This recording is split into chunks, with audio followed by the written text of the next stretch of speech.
¿Qué tal, Gustavo? Eh, Aquí Sebastián Russo, a cargo del seminario La Imaginación Territorial, del doctorado en Estudios del Conurbano.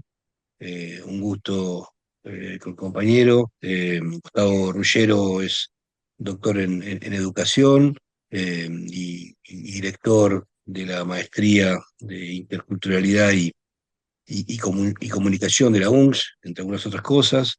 Y bueno, nos daba mucho gusto poder conversar con vos, sobre todo a partir de dos obras, dos materiales que has producido, de diferente tipo, pero que de alguna manera la propuesta sería ver de interconectarlos, de relacionarlos. Por un lado, la serie Noroeste, ¿no? Una serie de entrevistas a distintos personajes y personalidades, ¿no? Ahí entre esos dos conceptos, personaje y personalidad, me parece que ambas cosas son significativas para pensar a quienes has entrevistado del noroeste del conurbano, ¿no? Haciendo en torno a ello una suerte también de reflexión sobre, no solamente sobre el concepto de conurbano, sino también los modos de indagación, los modos en los cuales el noroeste, el conurbano y el conurbano en general son configurados por el imaginario social, ¿sí? Eh, y a la vez, bueno, hay un libro que entiendo que es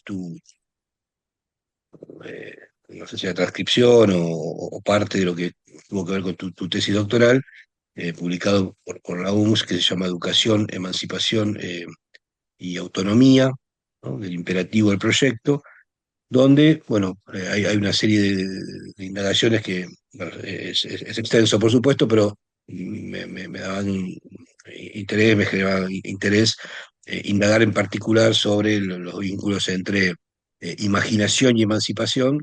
Digo, porque de alguna manera lo que tiene que ver con la serie Noroeste trabaja fundamentalmente sobre el concepto de imaginario, ¿no? O lo discute sobre cierto imaginario social en torno al conurbano eh, bonaerense y el noroeste en particular, y justamente en tu libro indagás una suerte de embés, ¿no? Significativo y relevante para poder pensar el concepto de imaginario como es el de imaginación, digamos, ¿no?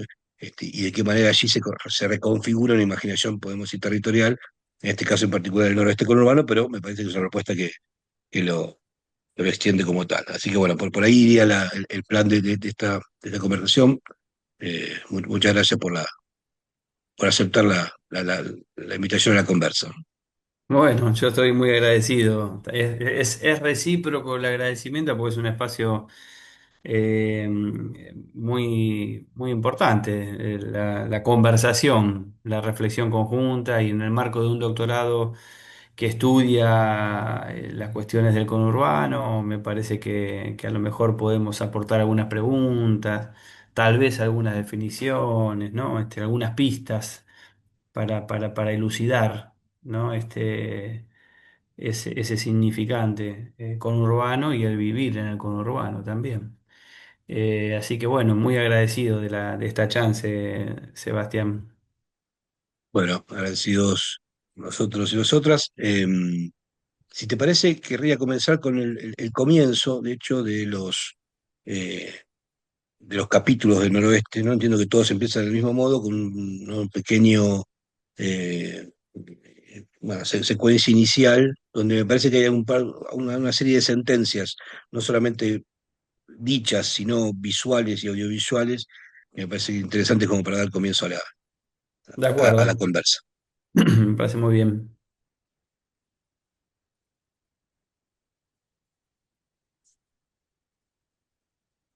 Por supuesto, si es que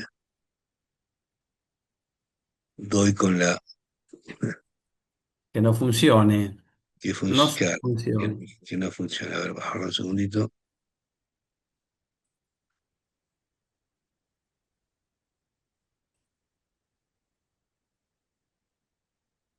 Aquí está.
Bueno, Pancho eh, Arruga. Estaba Pancho ahí Arruga. Pancho Arruga, de la UFO, Unión de Familias Obreras, San Miguel.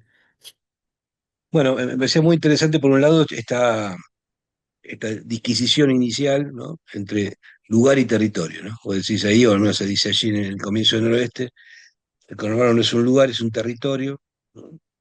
E incluso con, ¿no?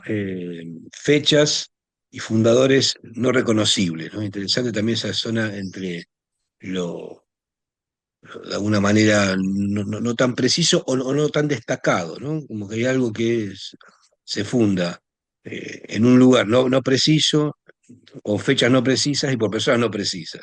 Y sin embargo tienen sin duda una potencia, ¿no? En muchos sentidos que, bueno, entre muchas otras cosas nos tienen aquí conversando, ¿no? No sé qué pensaron en relación a esos primeros conceptos y en tal caso, bueno, qué pensás ahora al reverlos. Eh, Yo provengo de la filosofía, de formación básicamente en filosofía y vinculado como bastante estrechamente dentro de la filosofía, a la filosofía de la educación, a la filosofía política de la educación. Y digo esto porque al momento de escribir esas líneas, son de mi autoría esas líneas, las pienso ahora frente a un sociólogo o algunos sociólogos o sociólogas, y digo, bueno, pues quizás un poco de atrevimiento, ¿no? En las definiciones un tanto categóricas, pero había unas intuiciones. El problema comienza con la pregunta sobre cómo se vincula una universidad con su territorio. Este programa tuvo como objetivo principal responder esa pregunta. Es un programa que se realizó en UniTV. Hacía muy poco tiempo que se había puesto en marcha ese canal de televisión de la Universidad General Sarmiento, la radio también, en el marco de en un contexto nacional en donde se había empezado a estimular la producción audiovisual por parte del sistema universitario bajo las formas de unos nodos, del funcionamiento de unos nodos. Aclaro esto, Sebastián, porque el contexto de elaboración de la propuesta de ese programa tiene ese respaldo, es decir, una búsqueda de una política nacional y de una política local, ¿no? El empalme entre lo singular de una localidad, esos nodos de igual se distribuyeron a lo largo del territorio nacional. En ese entonces me tocaba participar en algunas reuniones y uno se encontraba con compañeros de Catamarca o Tierra del Fuego o de Jujuy o de Entre Ríos en algunos plenarios y eran muy distintas las realidades y las formas de construir la narrativa de los programas audiovisuales de cada cual, ¿no? En un enlace con organizaciones del territorio. Y entonces Noroeste se propuso, junto con otro programa que se llamó Tramas, que tuvo un carácter quizás un poquito más periodístico no en el sentido de la nota, sino en la construcción de la agenda de temas, ¿no? Pero Noroeste quiso recuperar historias personales que se volvieron públicas, que por distintas situaciones y acontecimientos de las personas y de sus territorios, esas vidas se volvieron públicas. Recién vos pusiste allí ese fragmento inicial de la entrevista a Francisco Pancho Arruga, y en todos los programas se repetía una estructura, preguntar por quién está hablando, cómo se volvió un personaje conceptual, ¿no? Del territorio, cómo llegó a su lugar porque hay una especie de, ¿cómo se diría hoy? Hay un punto de continuidad en muchas de estas vidas, de algunas personalidades de aquí del conurbano, que se volvieron públicas, que tienen que ver con la inmigración interna, haber venido principalmente Tucumán, Santiago, Chaco, Corrientes, digo en general, ¿no? El poblamiento del conurbano Anteriormente las inmigraciones europeas, por supuesto, hay muchas colectividades italianas, españolas, sirio-libanesas aquí en la zona de San Miguel José Cepaz, japonesas en la zona de José Cepaz Escobar. Pero esta última, la que nos interesó un poco más por su protagonismo político en las últimas décadas, tal vez. Es esa inmigración del interior. En muchos se repite ese patrón, ¿no? O sea, en las personas que entrevistamos. Entonces, ahí entre su procedencia y la construcción de su identidad como sanmiguelino, como paceño o paceña, o como malvinense, principalmente porque era el área de influencia de la universidad, ¿no? Acotábamos un poco a esta región, un poquito Moreno, hasta Cruce Castelar y hasta Cuartel Quinto aproximadamente, que son zonas de continuidad geográfica, tanto con José Paz como con San Miguel. Ese era nuestro radio, de acción en la recuperación de estas historias. Y estas historias se volvieron, como decía, públicas en algún momento. Y la conversación se ponía muy interesante porque en esa transición entre lo biográfico, privado, personal, familiar y esa transición a la participación pública, bueno, se configuraban muchas imágenes, imágenes, imaginarios, historias de vida que en una singularidad representaban algo colectivo. Y eso potenciaba mucho. Y como universidad pensábamos que eso era una manera de aportar desde una institución pública a la construcción de una narrativa, a la reflexión sobre quiénes somos, cómo llegamos hasta acá, quiénes somos, en qué historia nos reconocemos, ¿no? Cuál es nuestra afectividad territorial, digamos. Y entonces ahí este, el otro punto importante era tratar de preguntarles a estas personalidades que podían provenir del trabajo social, de la militancia política, del deporte, de la cultura, de algunos oficios. Bueno, preguntar un poco por esas representaciones sobre su propio territorio, ¿no? Y las fechas y fundadores menos conocidos es una constante. La provincia de Buenos Aires tiene 135 municipios, la provincia en su conjunto, ¿no? No sé cuántos son los del conurbano, no lo tengo desagregado, pero sabemos que se concentra en apenas el 5% de la superficie territorial de toda la provincia, que es muy grande, un porcentaje muy alto, creo que supera el 70% o 70 y pico por ciento de la población, ¿no? Entonces ahí hay una configuración particular, un desbalanceo, dirían algunos, geográfico, demográfico, una cierta lógica de amontonamiento, digamos, ¿no? O sea, de largas filas de colectivo, masivas movilizaciones de personas cotidianamente, que cuando vos recorres otras ciudades no lo ves de esa manera. Yo soy de Rosario, por ejemplo, y a una persona que viene, cuando viene mi familia de Rosario, se sorprende con esas largas colas de colectivo, ¿no? Acá en San Miguel o en José Paso, en Malvinas. Y entonces, ¿dónde están los nombres propios de los fundadores? ¿Dónde están las fechas? ¿Dónde se emplazan esos emblemas que en otras provincias y en otras ciudades aparecen a veces con un poco más de evidencia? No, no, no siempre, digamos, ¿no? Pero el conurbano tiene, además, la palabra conurbano bonaerense está sobrecargada de significaciones negativas, digamos, ¿no? Asociadas, digo, uno dice conurbano bonaerense y piensa estamos hablando desde donde hablamos hoy, desde nuestras universidades, la de José Paz, la de General Sarmiento, pero conurbano es San Isidro. Y sin embargo hay algo ahí que separa, ¿no? En la crónica periodística, la manera de narrar y de representar el conurbano, eh, ha estado asociada a la noticia policial, a las escenas dramáticas.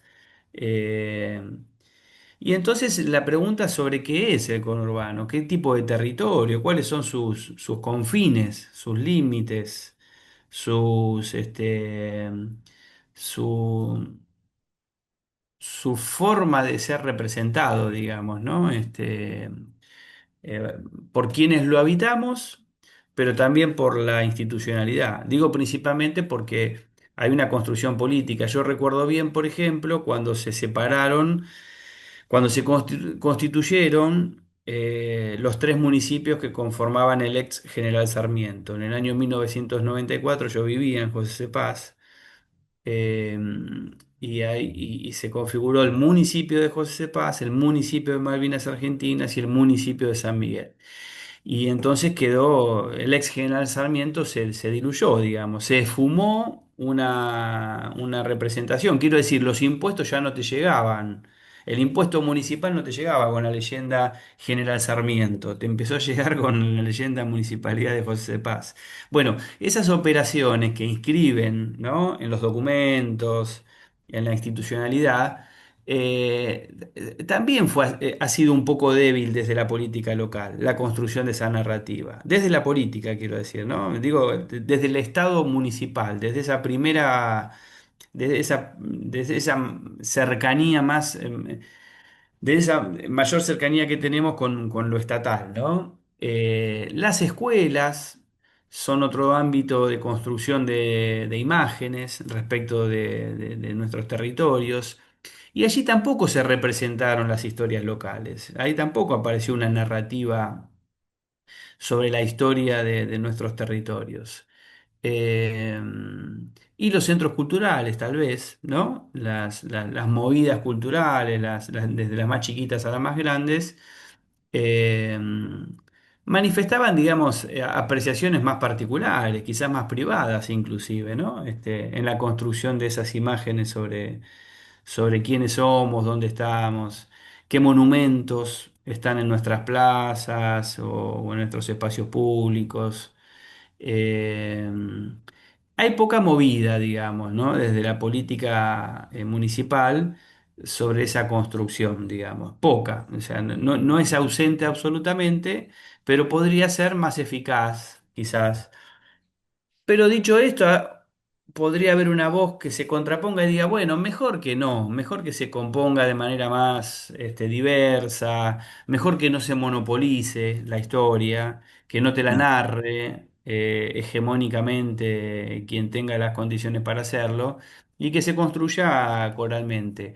Yo creo que ahí las universidades tenemos un rol decisivo en esta última posibilidad, digamos, ¿no? De amplificar voces, de poner en escena. Bueno, lo que han hecho ustedes con el Atlas Visual Paceño, lo que están haciendo, por ejemplo, es un ejemplo, digamos, ¿no? Modestamente este programa también intentó eso, digamos, ¿no? O sea, decir, bueno, ¿quiénes hicieron historia aquí y están haciendo historia, digamos, ¿no? Estos personajes que no son próceres, eh, pero según cómo se mire podrían serlo, digamos, ¿no? O sea, porque crearon instituciones, esas instituciones, algunas de ellas hoy están muy fortalecidas, siguen inscribiendo prácticas y reproduciendo la vida, ¿no? A veces literalmente porque, bueno, qué sé yo, son organizaciones solidarias con la alimentación, con la cultura, con la tarea social. Y, perdón, Eh, pensaba el rol incluyo o la propuesta de que esa recuperación sea a través de una conversación, digamos, ¿no? Porque hay una serie de imágenes iniciales, pero luego la conversación, ¿no? Va reconfigurando otro tipo de imágenes, digamos, ¿no? Digo, vos decís, la universidad allí con un rol clave y fundamental, también de dar ese tipo de acercamiento, ¿no? Un acercamiento entre múltiple y a la vez haciendo que la palabra construya imagen, digamos, ¿no? Me parece muy interesante eso, ¿no? Esa conversa allí, en ese estudio, eh, rememorando, recuperando, es decir, la palabra haciendo imagen, digamos, ¿no? No terminando por capturar, digamos, un itinerario determinado, sino abriendo allí un modo, ¿no? No sé qué te parece al respecto. Sí, ahora que te escucho pienso que lo haríamos hoy si lo volviésemos a hacer, lo haríamos, creo yo, que mejor y ese sería uno de los aspectos. En el trabajo de producción del programa, profundizar ese laburo, la recuperación de imágenes, por ejemplo, porque muchos de los capítulos, algunas de las entrevistas fueron más ricas en imágenes, digo, en recuperación de fotografías, de videos. eh, Al escucharte pensaba, digo, le prestaríamos más atención todavía que la que le hemos prestado en ese momento. Ahí le dimos quizás un lugar muy protagónico a la palabra y la imagen aparecía de fondo, detrás nuestro, en una pantalla, que podía reponer desde la infancia de la persona entrevistada, desde el frente de su casa o de la organización en la que despliega su trabajo, eh, o un espacio significativo de la conversación, ¿no? Algún barrio, una institución. Eh, que creo que podríamos prestarle más atención todavía a eso, digamos, enfocar ahí eh, un poquito más la relación entre narrativa, reconstrucción de la imagen y el trabajo de producción. Ese era un trabajo de un equipo de compañeros y de compañeras no docentes de la universidad, del canal, digo, un equipo grande de gente, entre cámaras, entre directores generales, editores, pero también los productores, digamos, ¿no? Con los que construíamos un poco la previa, es decir, el contacto, la recuperación de la historia. eh, ¿En qué año fue, che, de hecho? Eso fue, creo que fue a lo largo de todo el 2017. Todo el 2017. Se hicieron por lo menos 13 programas con 13 personalidades. Personajes, personalidades. Me quedé pensando en esa distinción también al comienzo, ¿no? Porque viniendo de la filosofía, pienso en la idea de personaje conceptual, ¿no? Cuando un nombre y un apellido, a partir de su biografía y de su intervención social, configura también significado, ¿no? Personajes, personalidades. Porque también hicimos en el marco de Noroeste, en las coyunturas electorales, entrevistas a candidatos y a candidatas. Que hoy cuando yo las revisé la vez pasada para las jornadas que organizaron ustedes en UNPAS, y claro, eran las menos ricas, digamos, y justamente por coyunturales, ¿no?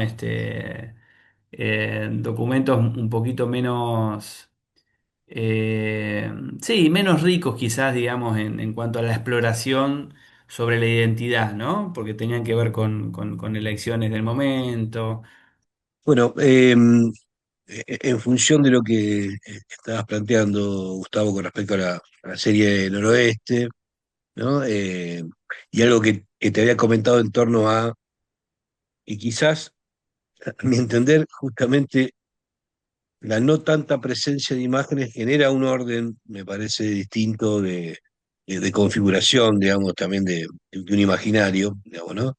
Recuperado, sí hay una imagen que era del entrevistado, la entrevistada, ¿no? Y a la vez aludiendo a una serie de anécdotas. Además, por supuesto, también hay imágenes, como bien decías, ¿no? Detrás van pasando algunas imágenes en particular, acompañando parte de ese relato.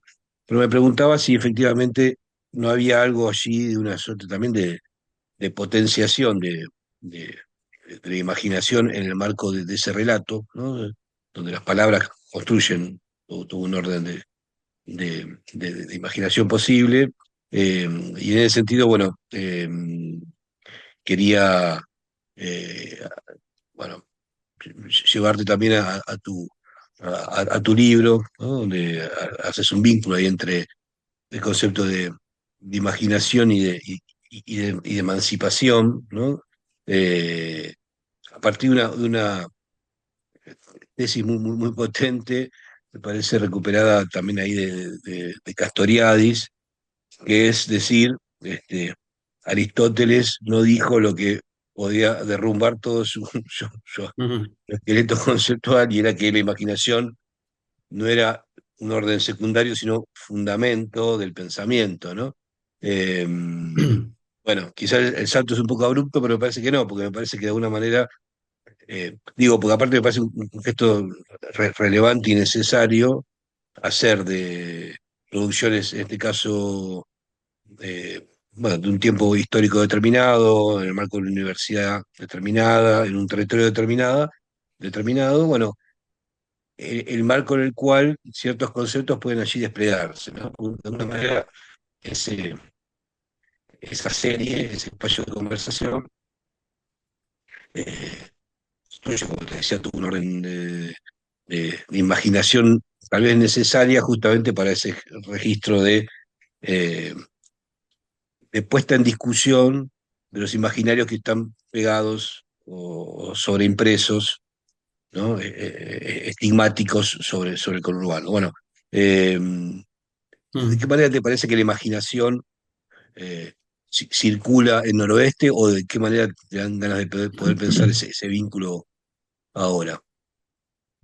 A ver si lo puedo decir de manera sintética y después lo desplegamos.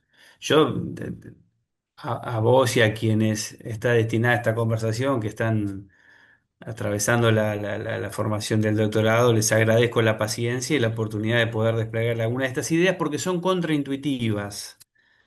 Eh, Quiero decir con esto que para poder a veces exponer algunas ideas, especialmente de la filosofía, tenemos la dificultad, digamos, justamente de tener que pensar, como decía Deleuze, contra el presente, violentarnos, digamos, a partir de experiencias sensibles. Recuerdo a Humberto Giannini, un filósofo chileno, que dice, alguien que filosofa es alguien que se implica y se complica al explicar.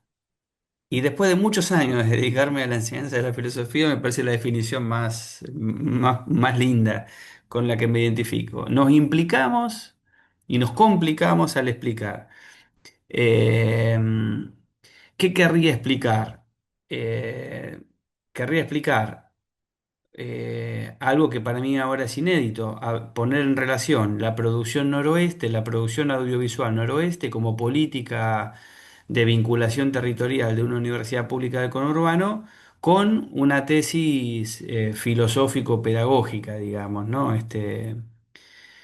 La relación entre palabra e imagen en los entrevistados en Noroeste, sus propias imágenes recogidas de sus fotografías y de las que nosotros pudimos recoger, en tu intervención me hacían pensar en la correspondencia entre realidad e imagen, o representación de la realidad que una imagen nos propone, un recorte, una foto como recorte, una pintura como sustracción de un cachito de una realidad mayor, supongamos.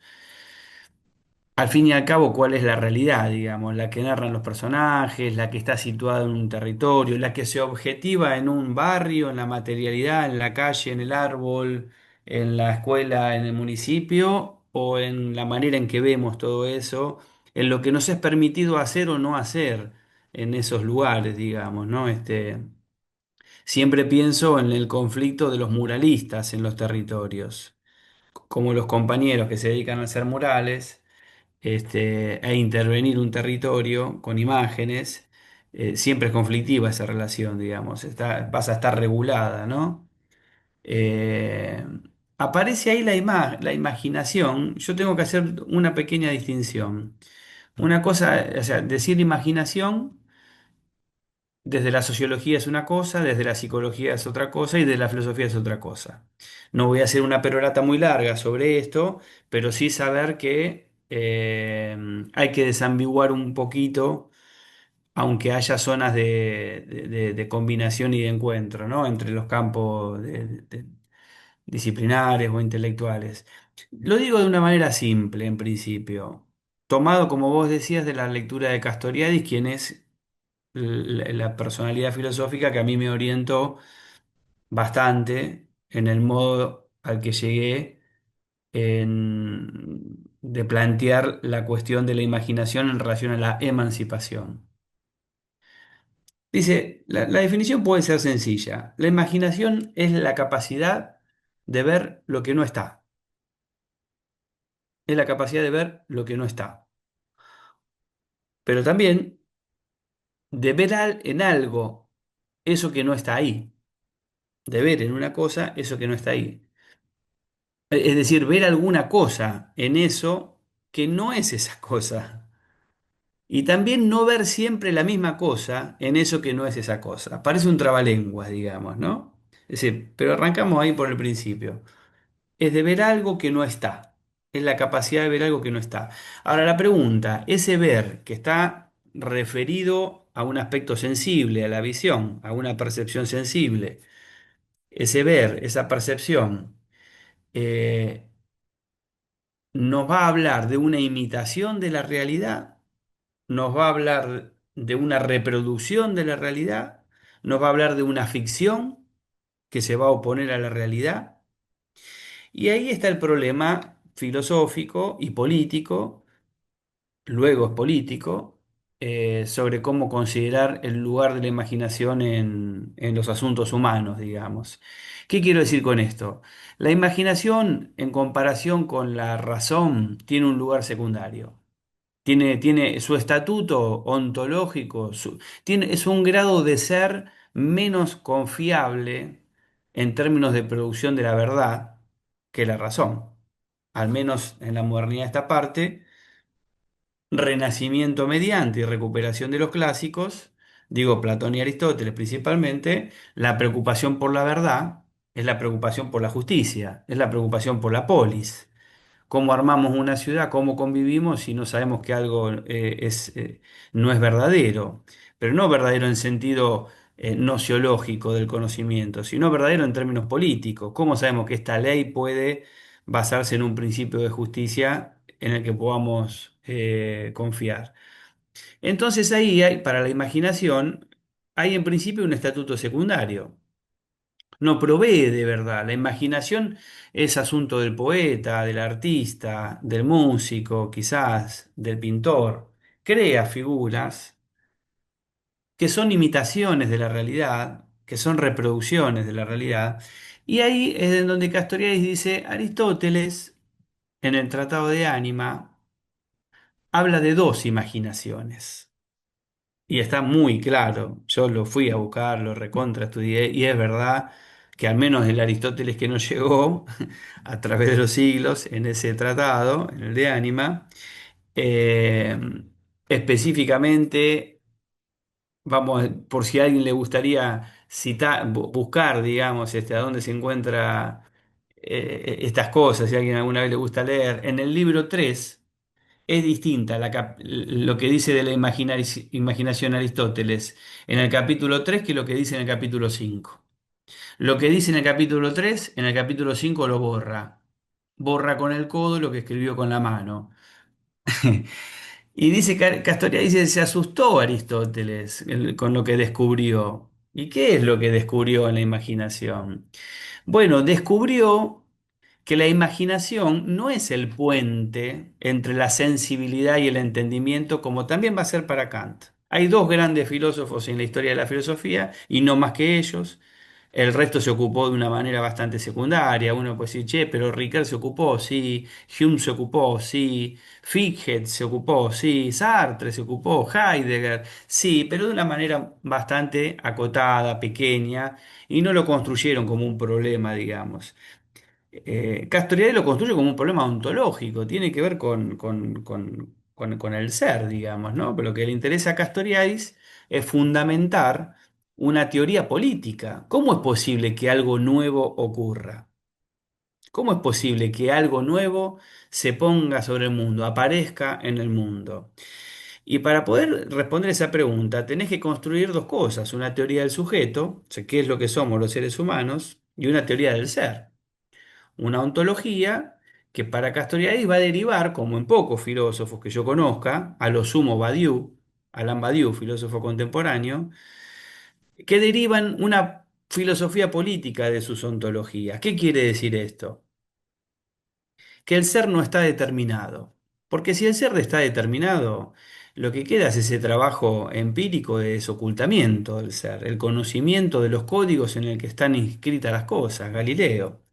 El mundo está escrito en caracteres matemáticos, lo que nos lleva es tiempo de descubrimiento de cómo está escrito. ese mundo. Entonces la pregunta ahí es, ¿y cómo es posible que los seres humanos vayamos creando cosas nuevas? ¿Y qué son esas cosas nuevas? Dice Castoriadis, figuras de lo pensable. La palabra dinero, la palabra igualdad, la palabra emancipación. ¿Cómo es que aparecen en el mundo? Bueno, son una creación. Entonces Castoriadis va a tener que construir una ontología de la creación distinta a las ontologías clásicas del ser, para el cual, para esas ontologías, el ser está determinado, está dado de una vez y para siempre, podríamos decir. Entonces no hay posibilidad de explicar el cambio. Y claro, pero no hablamos de una indeterminación metafísica en el caso de Castoriadis. No es que el ser, que lo nuevo que somos capaces de crear, por ejemplo, la ilusión de emancipación política, la ilusión de igualdad, no son creaciones metafísicas, son creaciones humanas. Y eso es lo que demuestra que hay algo en el ser humano que no es deducción racional. Entonces tenemos en la imaginación, desde esta perspectiva, algo más poderoso que lo que generalmente admitimos, porque no tiene una función combinatoria entre lo sensible y lo inteligible. Supongamos que lo que decimos habitualmente sobre cómo conocemos el mundo los seres humanos es percibimos cosas, percibimos colores, percibimos sabores, olores, imágenes, y algo las ordena. Eso que las ordena para Kant, el filósofo de la Ilustración, son las categorías del entendimiento, ¿no? La causa, el efecto, la espacialidad, bueno, una serie, las relaciones pero que están en una cualidad trascendental del ser humano. Es decir, no importa dónde vivamos, eso está en todo ser que llamemos ser humano. Ese ordenamiento del mundo se da mediante la mediación de la imaginación. Entonces el problema es que le queda un lugar secundario, no un lugar creador. Y Castoriadis dice, ¿y qué quiso decir Aristóteles cuando dijo que el alma nunca piensa sin fantasmas? Fantasmas como fantasía, ¿no? Como, como sinónimo, digamos, de la producción de la imaginación. Pero claro, no es lo imaginario de la sociología, no son las representaciones mentales, no son los modos de pensar, no estamos hablando exclusivamente de eso como se podría hablar eh, generalmente desde la sociología, ni tampoco desde la psicología como una cualidad, digamos, de los procesos psíquicos, sino la imaginación como condición del pensamiento. Es decir, como el núcleo insondable, irreductible, asocial, del cual pueden emanar nuevas significaciones sociales que nos permitirían pensar en otro tipo de sociedad, en otro tipo sí, principalmente dejémoslo ahí en el plano político, digamos, ¿no? Otro tipo de sociedad, aunque en el plano individual, como Castoriadis se vinculó a la perspectiva del psicoanálisis, deberíamos decir también en el individuo la posibilidad de establecer nuevas instancias psíquicas, es decir, nuevos modos de percepción de su propia subjetividad y de aquellos elementos que nos han hecho ser lo que somos. No es sin imaginación que se pueda proponer una nueva figura de pensamiento. Castoriadis fue un tipo que como estaba exiliado en Francia en los años 60 y 70, no firmaba con su nombre. Pero Daniel Cohn-Bendit, uno de los líderes del Mayo francés, siempre dice que esa consigna de los estudiantes, la imaginación al poder, la han tomado de Castoriadis. Se trata de desinhibir el flujo de representaciones, afectos y deseos que somos los seres humanos. Eso puede estar inhibido, como podría decir, lo digo a título personal, en nuestra época. Es decir, uno podría decir, che, tenemos poca imaginación política, tenemos poca imaginación pedagógica. Estamos dando vuelta en torno a las mismas roscas políticas tradicionales, no hay, no pareciera haber una capacidad inventiva, salvo que se nos ocurra que tal o cual puede ser un candidato copado para ganarle las elecciones a la derecha. Pero como creación, en el horizonte de nuestras expectativas, de nuestras representaciones, afectos y deseos, hay algo ahí que está flojo. El filósofo Marsh Fisher, ya fallecido, diría, bueno, no hay deseo postcapitalista. Tenemos ahí un problema, digamos, ¿no? Como dirían los psicoanalistas, con la catectización no, no estamos invistiendo alguno de nuestros proyectos de la suficiente carga afectiva como para poder sostener ahí eso que Castoriadis decía, que aquello por lo cual podemos llegar a matar o morir no es algo real, son significaciones. Y las significaciones son imaginarias, no se deducen de lo real, se construyen, individual y colectivamente. Colectivamente es anónima esa creación. En algún momento aparece en el horizonte de los conjuntos sociales la idea de la autonomía, la idea de poder darnos nuestras propias leyes, la idea de no depender de un monarca, la idea de la deliberación colectiva, la idea de la decisión colectiva, de la autogestión de la vida, la idea de la desjerarquización de los roles sociales. Bueno, son ideas. La pregunta es cómo han aparecido. Cómo han aparecido. O cómo se bloquea el camino de creación, digamos, ¿no? A mí me interesó llevar esto al plano de la educación. Eso que vos nombraste, Sebastián, el libro, está trabajado en base a una pregunta que yo me hice, una pregunta vieja, no novedosa, pero que la transité desde este lugar.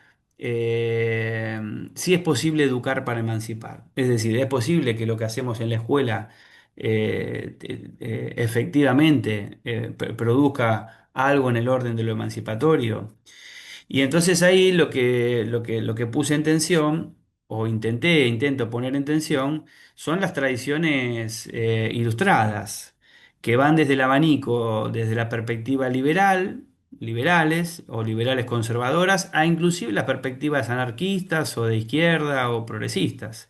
Es decir, en todas las perspectivas pedagógicas, en todas las proposiciones pedagógicas de ese arco político moderno, la ecuación es el conocimiento nos hará libres. El conocimiento nos hará libres. Y uno puede creer en eso hasta cierto punto, digamos, ¿no? Porque el filósofo Adorno, después de la Segunda Guerra Mundial y del Holocausto, dice, ¿y cómo es posible educar después de Auschwitz? Si al fin y al cabo ese horror fue llevado adelante por ilustrados, por personas ilustradas. Entonces, ¿hasta dónde podemos confiar en el progreso de la razón, en la educación de la razón? Y ahí es en donde yo encontré, y solo en Castoriadis, a nivel orgánico, a nivel una obra con un peso, digamos, suficiente como para poder fundamentar eh, una teoría, digamos, ¿no? Filosófico-pedagógica, la idea de la imaginación. Y la imaginación no es educable, no es educable. Lo que podemos pensar es qué hacemos en las instituciones que llamamos educativas, la escuela, la universidad, etcétera, con ese aspecto de lo humano. ¿Qué hacemos con ese aspecto de lo humano? ¿Cómo estructuramos nuestros planes de estudio? En qué confiamos al momento de organizar la transmisión de la cultura? ¿En qué ponemos la expectativa? ¿Qué queremos que pase cuando organizamos? Decir, bueno, vamos a dar más matemática, le vamos a dar más historia a los pibes, le vamos a dar ciencias, le vamos a dar filosofía. ¿Qué es lo que estamos presuponiendo allí? Y lo que estamos presuponiendo allí es esa vieja ecuación kantiana de salida de la minoría de edad. Por eso el libro se titula Del imperativo al proyecto. Para mí la autonomía no es un imperativo, no es una orden, es un proyecto histórico que va emergiendo cada tanto en la historia de la humanidad. Aparece en el siglo V antes de Cristo con la invención de la política y la filosofía, puesto que desde esta perspectiva la primera pregunta de la filosofía no es la pregunta por la arjé, no es la pregunta por el origen de las cosas, sino la pregunta por las leyes que instituyen nuestros modos de vincularnos. ¿Podemos seguir estas leyes o podemos crear otras? ¿Por qué pensamos lo que pensamos? Y ahí está el nudo duro, digamos, el núcleo duro, Mm. difícil, como trabajo emancipatorio de la política, digamos, ¿no? ¿Cómo es que llegamos a esa pregunta, tanto individual o colectivamente? ¿Tenemos que educar a las generaciones que vienen en esa pregunta? Bueno, yo creo que no es por ahí. Este, pero bueno eh, es un poquito así de difícil, digamos, ¿no? El asunto. Y lo otro, y corto así, porque no te estoy dejando repreguntarme nada, digamos, ¿no? Tiene que ver con el paso de la ontología a la política, digamos, ¿no? Eh, eh, la pregunta es, ¿por qué se mantienen, qué hace que se mantengan cohesionadas nuestras sociedades y no cambien? ¿Por qué razón no se alteran eh, los ordenamientos sociales con facilidad, porque hay algo que mantiene esa cohesión. ¿Y qué es lo que mantiene esa cohesión? Y entonces ahí Castoriadis dice nuevamente las significaciones imaginarias. Lo que tiene fuerza ordenadora, lo que da sentido a la psique individual y al colectivo social, son esas cosas en las que creemos, digamos. Por eso es más difícil destruir un mito que un sistema económico. La fuerza, digamos, de esas construcciones imaginarias, la obra principal de él, del año 1975, se titula justamente así, La institución imaginaria de la sociedad. Bueno, Daría, yo sé que esto da para mucho más, ¿no es cierto? Pero Sí, me no, puedo no, no, quedar. y te agradezco un montón, digo, porque has hecho un trabajo enorme de condensación, de un trabajo también extensísimo en muchos sentidos. Eh, y me quedé con algunas cuestiones, digo, para poder eh, tejer. Sé que fue una propuesta a priori media abismada entre noroeste y tu tesis doctoral allí publicada, pero me parece relevante hacer ese tejido, digamos, ¿no? Eh, y me quedaba con algunas cuestiones que estabas planteando en relación también a la propia propuesta, tanto conceptual como en este caso audiovisual, ¿no? En relación a por un lado, esta idea del pensar con fantasmas, ¿no? Pensar con fantasmas, ¿no? La fantasmagoría, uno podría pensar que, digo, llevándolo también a cierto terreno entre político nacional, ¿no? La sombra terrible que acosa, digamos, el fantasma terrible, la sombra terrible que acosa a la ilustración citadino-porteña argenta, digamos, es también el conurbano, ¿no? Es decir, ¿no? Uno podría decir Sí. que configurar un pensamiento, si se quiere, eventualmente emancipatorio, en este sentido podría ser también en otra clave, ¿no? Un pensar con, desde, junto, contra, ¿no?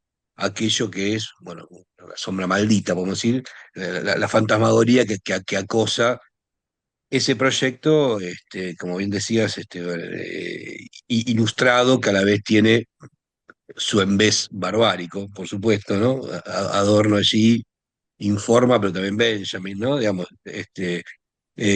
digo, por un lado, esta idea del fantasma me parece relevante para poder, de alguna manera, dar cuenta los modos en los cuales se habla con ese fantasma o con esa fantasmagoría, ¿no? Pensando también en esas entrevistas que has tenido, ¿no? Hay una forma de, de configurar un espacio de escucha y de habla y de conversación, nuevamente, que, que de alguna manera también se desplaza de cierta idea, como decías también al comienzo, de cierta correspondencia o representación, si se quiere, mimética, ¿no? De lo dicho, sino, nuevamente, ahí quizás la palabra, configurando imagen, desplaza un poco el mimetismo que quizás se puede encontrar en, no sé, en medios de comunicación donde intentan pensar, no sé, ciertos órdenes nuevamente estigmáticos o asociados a lo conurbano en general, por un lado, y por otro lado también, cuando decías que efectivamente la imaginación eh, ha sido secundaria, digamos, en esta trama de constitución, si se quiere, de la razón occidental, ¿no? también para poder pensar que efectivamente, y asociado a esta idea de las migraciones, el conurbano eh, es también un ámbito de confluencias migratorias, como decías, pero también en ese mismo sentido de perspectivas, miradas, imaginerías, ¿no? Eh, Mm.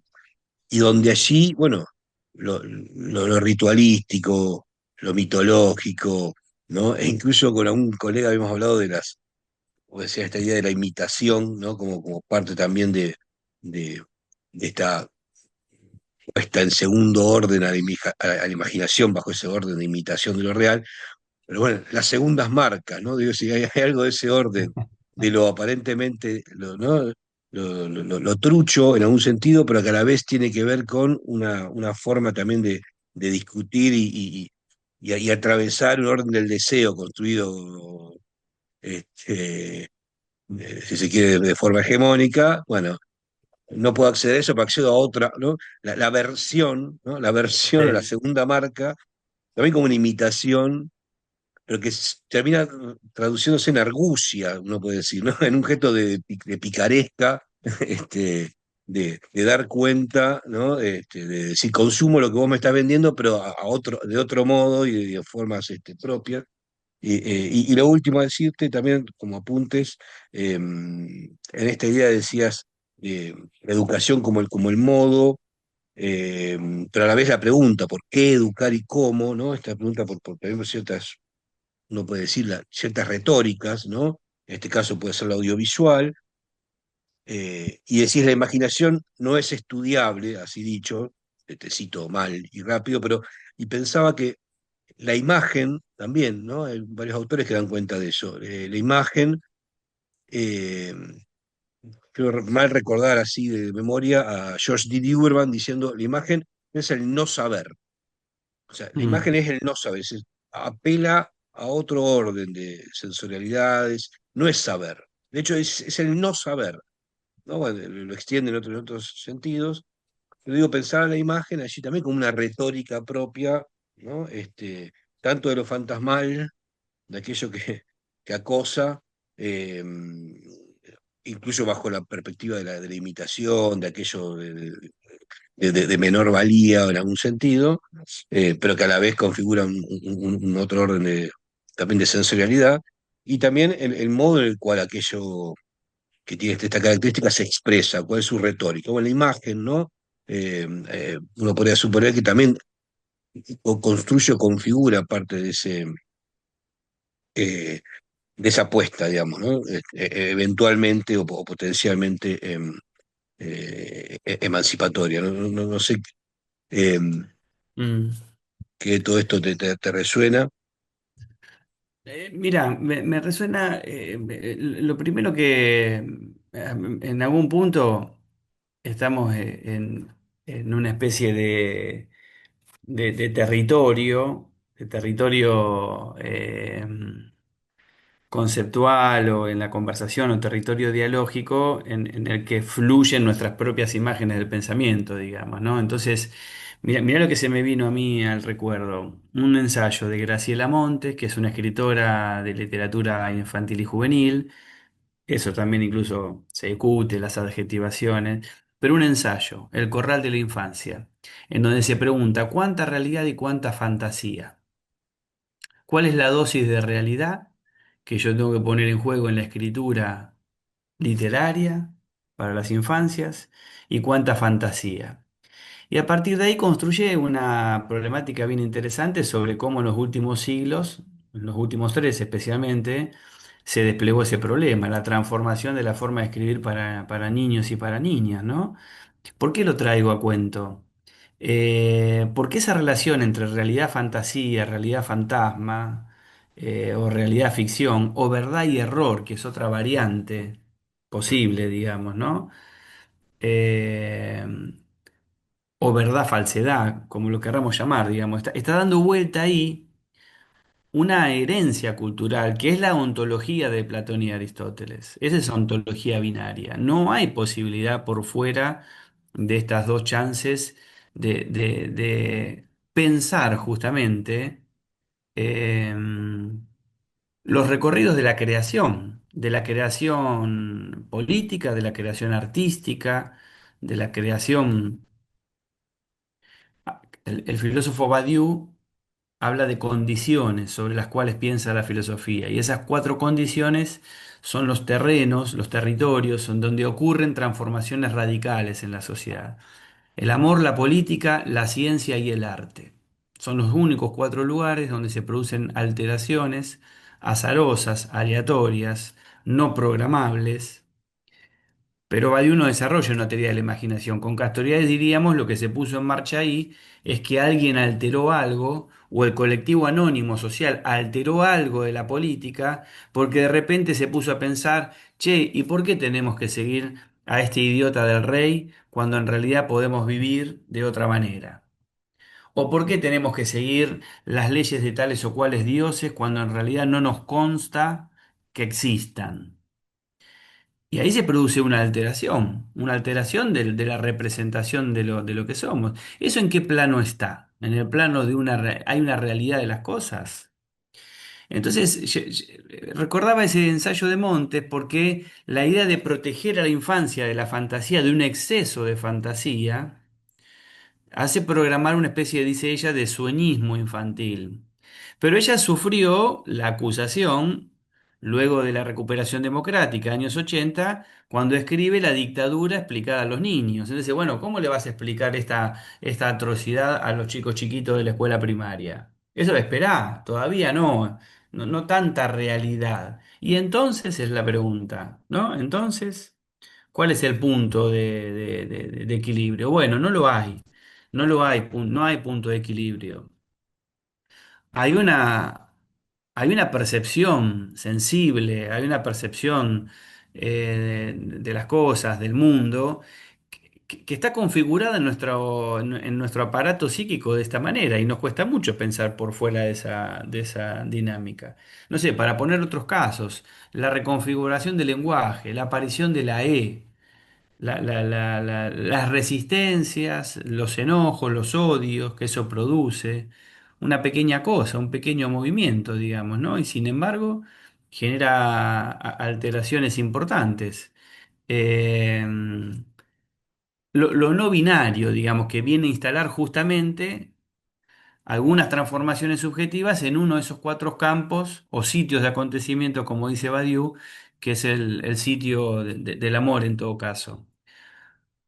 O nuestra forma de percibir algunas verdades científicas. Nosotros no nos manejamos más con con una física newtoniana. Y no sabemos si la humanidad en algún tiempo seguirá manejándose con una física einsteiniana. ¿Y de qué hablábamos? ¿Qué eran esas construcciones teóricas? ¿Errores? ¿Insuficiencias en la descripción del mundo?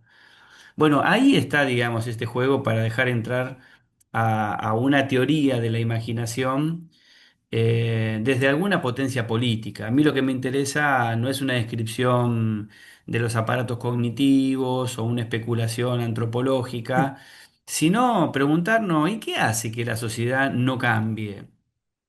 ¿Por qué es tan difícil alterar algunas de las cosas que nos hacen muy mal, digamos, en términos sociales, ¿no?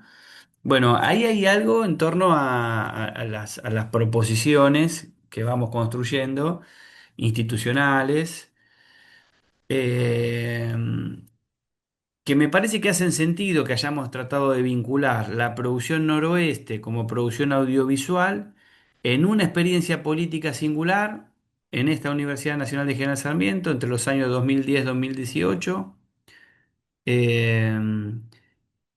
Que se preguntó a sí misma colectivamente cómo estábamos haciendo las cosas y cómo queríamos vincular a esa institución con su territorio. Colectivizar esa decisión, ampliar el universo de individuos que participan de esa decisión.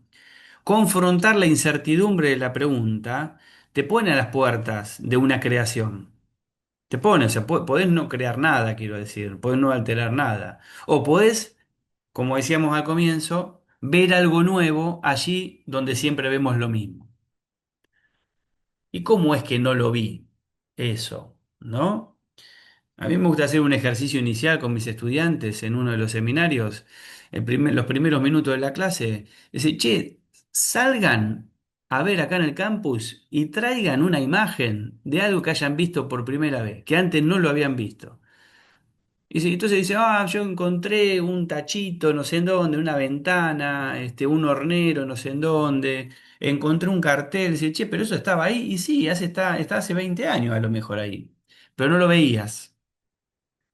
Hay algo en no sé cómo llamarlo, digamos, ¿no? Pero en tu rango de percepción de las cosas, que está dirigido, digamos, ¿no?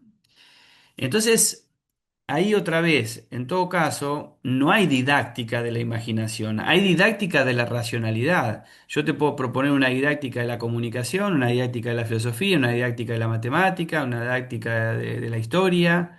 Podemos armar incluso algoritmos, digamos, para sostener esa didáctica. Pero no hay una didáctica de la imaginación porque es imprevisible lo que abre la imaginación. No, no, que se quiera someter, que se la quiera someter, que se la quiera sujetar, que se la quiera domesticar, como hizo Kant, según Castoriadis, es un asunto, digamos, discutible, pero no es plenamente domesticable. Salvo que digamos que el capitalismo de plataformas que nos toca transicionar en este momento vaya justamente por una colonización plena de la subjetividad y no haya resto. Podemos imaginar porque no estamos absolutamente socializados. Hay que distinguir socialización de subjetivación, me parece a mí, filosóficamente y políticamente, porque si la socialización es plena, entonces el dominio puede llegar a ser absoluto. No va a haber ninguna transformación posible de la sociedad. Bueno, Gustavo, en principio agradecerte enormemente tu presencia y disponibilidad, estas presencias virtualizadas, pero que se van tejiendo con una serie de encuentros y órdenes de territorialidad varias. Y en ese sentido, por mi parte, una última pregunta en relación a esto que decías de cuando el así denominado capitalismo de plataformas, ¿no? Y una forma en la cual, si se quiere, cierto orden de capturas de las subjetividades, pero también de cierto orden de pensar, ¿no? Lo nuevo, como decías, ¿no? Y también un cierto orden de gobernanza de lo común, podemos decir, ¿no? Que atraviesa este orden al cual nos estamos enfrentando y al cual estamos infiltrados. De hecho, estamos haciendo una conversación en el marco de las propias Ujú, plataformas, ¿no? ujú. Eh, Pensaba si efectivamente eh, el carácter o el estatuto político de la imaginación es, de alguna manera, también su grado de territorialidad, ¿no? Digo, si habría algo en el orden de la territorialidad que hace de la imaginación, ¿no? O de la territorialización, digamos, ¿no? En un sentido amplio, eh, parte de su, si se quiere, estatuto político. Digo, para poner también en discusión sobre estos órdenes de virtualidad que también son territorios, ¿no? Son territorios sígnicos, ¿no? Sin duda, hay una territorialidad sígnica, virtual, Sí. informática, pero que de alguna manera es bien otra o distinta o se compone o se entrefigura y se entrelaza y se configura con una territorialidad que aparece, por ejemplo, en los relatos de Noroeste o en el Noroeste mismo,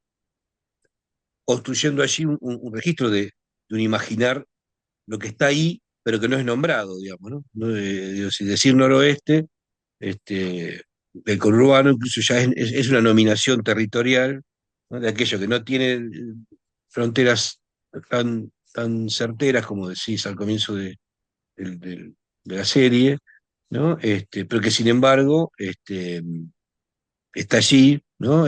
Configurando eh, identidades, configurando formas de pensamiento, que quizás no son pensadas como tal. Ahí habría algo de lo nuevo en el nombrar, ¿no? Si siempre el nombrar es nombrar de nuevo, ¿no?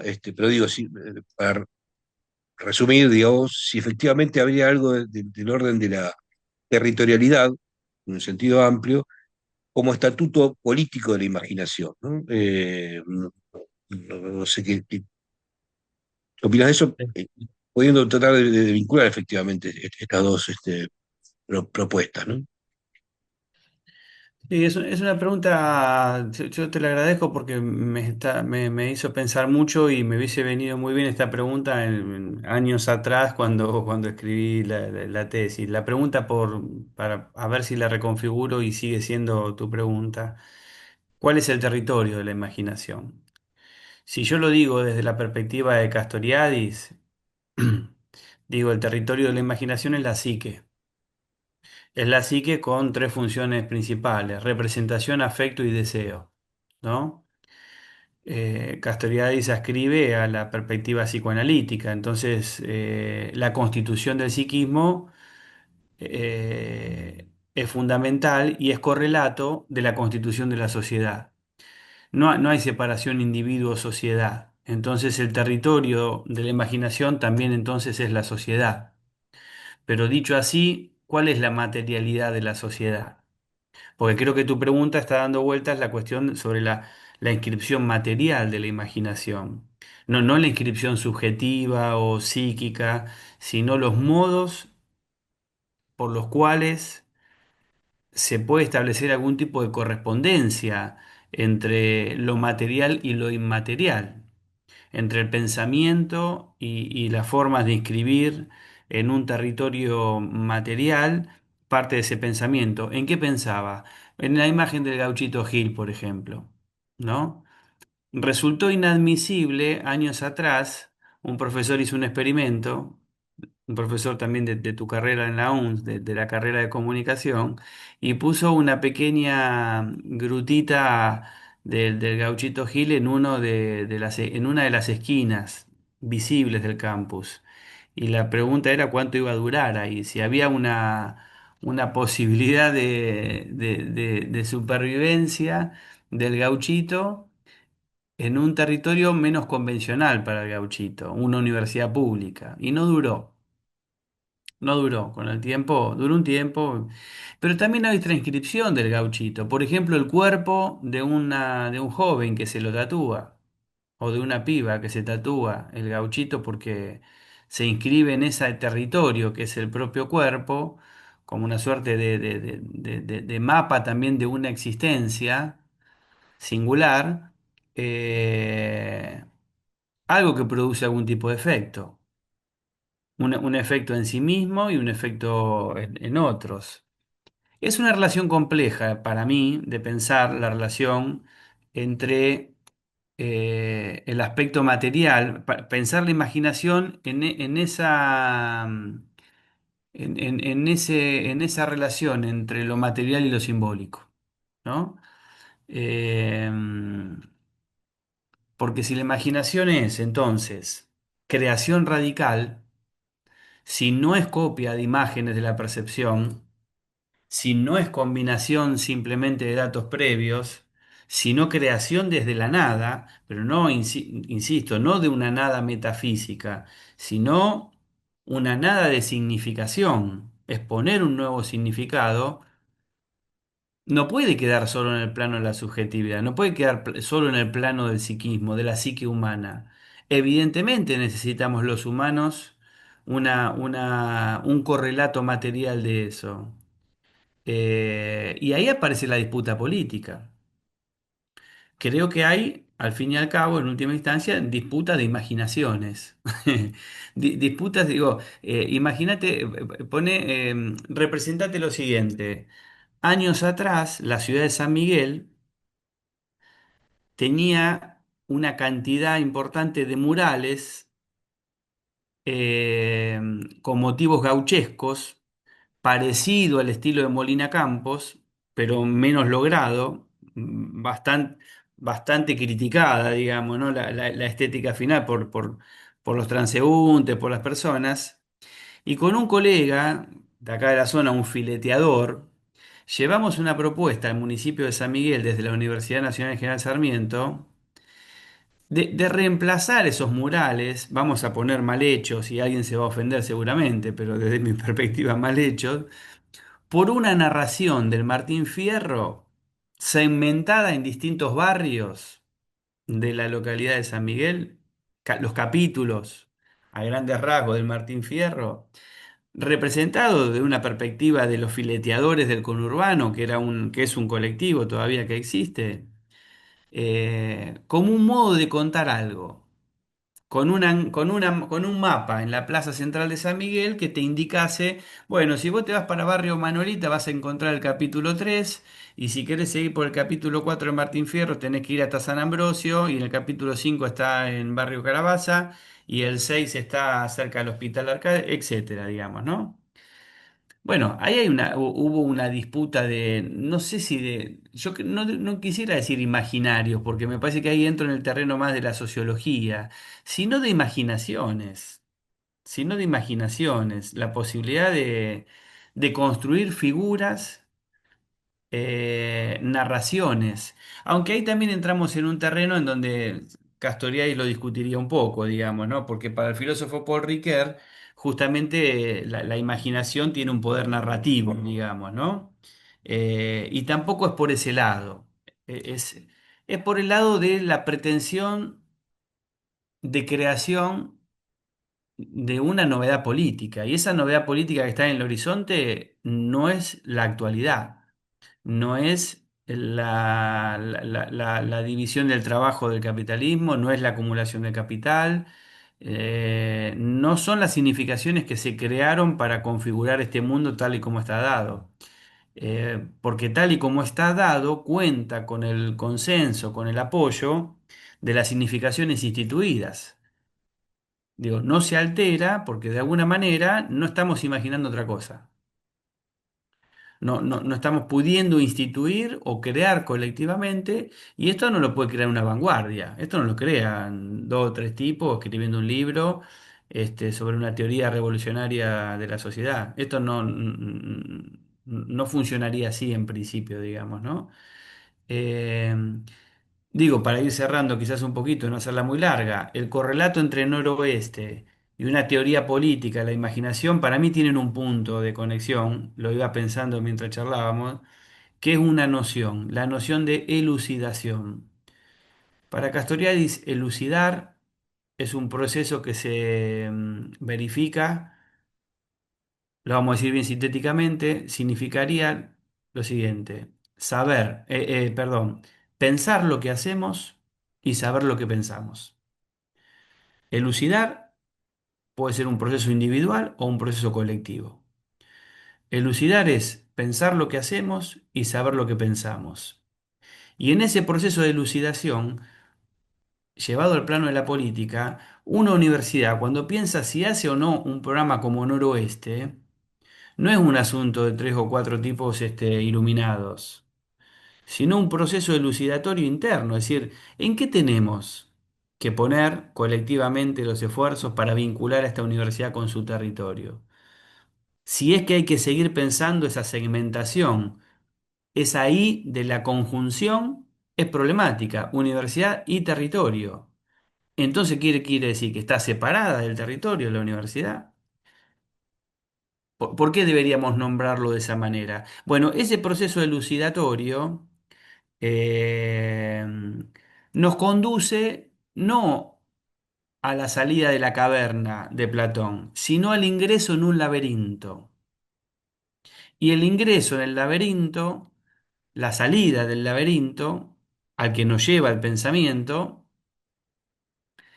es una salida que se abre de manera imprevista. No hay posibilidad de programarlo. Hay un trabajo de nuestra psique, un trabajo individual, un trabajo colectivo. Vamos creando formas. Eh, no podemos anticipar todos los efectos. Mantenemos unos deseos, unas ilusiones, pero todavía no conocemos instituciones educativas ni políticas que sean capaces de poner en reflexión, es decir, en un proceso de elucidación, los efectos que producen en los sujetos que la integran.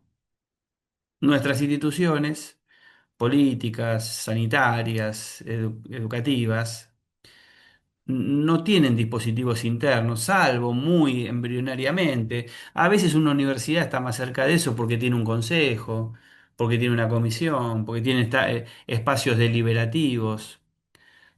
Pero nuestras sociedades todavía no desean eso, quiero decir, ¿no?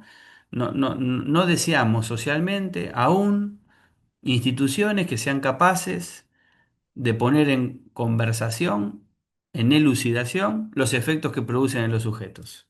Y eso no es un asunto de protocolos. Necesitamos protocolos para muchas cosas, pero no es un asunto protocolizable, sino es un asunto de creación colectiva. Desinhibir en todo caso la imaginación, que estalle el universo de significaciones que pueda provocar, digamos, ¿no? Frente a la imaginación, bueno, no hay horror al vacío. Y ese horror al vacío de los griegos, que los griegos nos heredaron, es parte de nuestra cultura, digamos, ¿no? Suturamos con el razonamiento lo que no comprendemos. Lo que abre la imaginación, de alguna manera la razón lo ordena, lo termina conduciendo a algún lugar. Quizás es porque es necesario así para vivir, digamos. El problema es cuando sutura todo. El problema es cuando clausura el pensamiento. Por eso Noroeste fue un proceso de elucidación colectiva, es decir, bueno, pensemos colectivamente, o sea, eh, ¿qué imágenes de este territorio tenemos? ¿Con quiénes las construimos? ¿Cómo segmentamos? ¿Cómo habilitamos esa palabra, ¿no? Y el modesto proyecto de la tesis es discutir en la educación formal, en la escuela primaria, en la secundaria, en la universidad, el mismo asunto el mismo asunto. Por otro camino, digamos, el mismo asunto. Bueno, compañero, agradecimiento enorme. Tenía aquí algunas eh, placas que configuran parte de lo aquí conversado. Un hermoso logo aquí del noroeste bajo esa idea de, ¿no? Una especie de trama, de tejido, donde los nodos, uno puede pensar ahí, se entrelazan. Que ha sido de todo este tiempo de aquello, bueno, que sigue siendo sin duda una potencia y una forma Un también lindo de, trabajo de Alejandro Montalbán, no los mira, nombré, perdón, Sebastián, Alejandro no, Montalbán, Marcelo Torreta, los compañeros a cargo del canal y todo un equipo de gente muy valiosa, realmente, que bueno, esto es parte, ¿no? Esto que estás mostrando es ahí parte y aquí, del... perdón, ¿no? La referencia de la tapa de tu libro, que se puede descargar, ¿no? De Ah, la sí, sí, está libre, PDF libre, en editorial en la de, editorial de la UNS, de la de la Universidad UNS. Nacional de Sarmiento. Bueno, Sí. y ahora sí, el último movimiento de mi parte que tiene que ver con esto que decías de eh, esta pregunta tan potente sobre las instituciones, ¿no?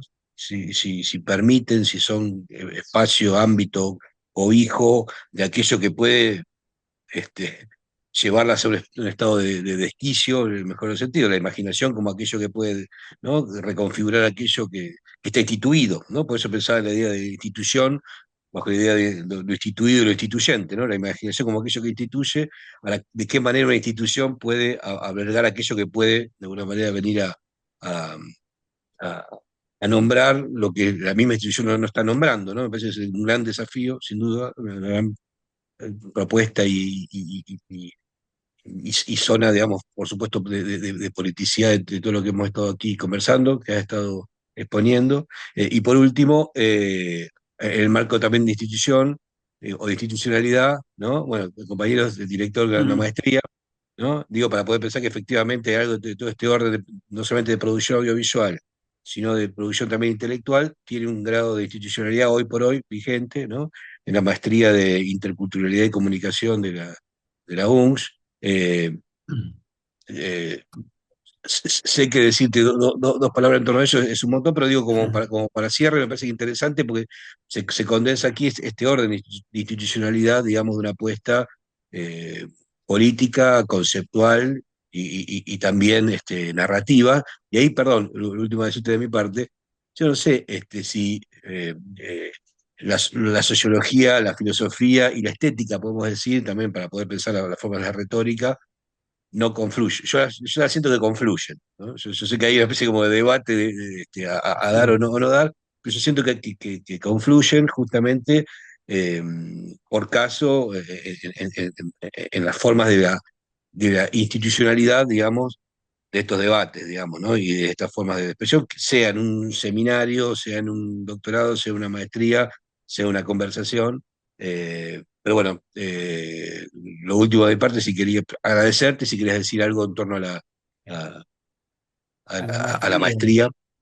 Bueno, sí, es la última de las picardías que me toca, que puedo, en la que puedo trabajar, Aldo Mejeiras y Beatriz Alén, su director anterior y su secretaria académica, bueno, nos han pasado la posta a Pablo Gullino, que es el actual secretario académico, y a mí de esta proposición. La maestría tuvo una primera cohorte, ya se acaba de entregar la primera tesis, afortunadamente, una tesis sobre los humedales, el tratamiento de los humedales y las comunidades originarias acá en una zona muy conflictiva socialmente en el Nordelta.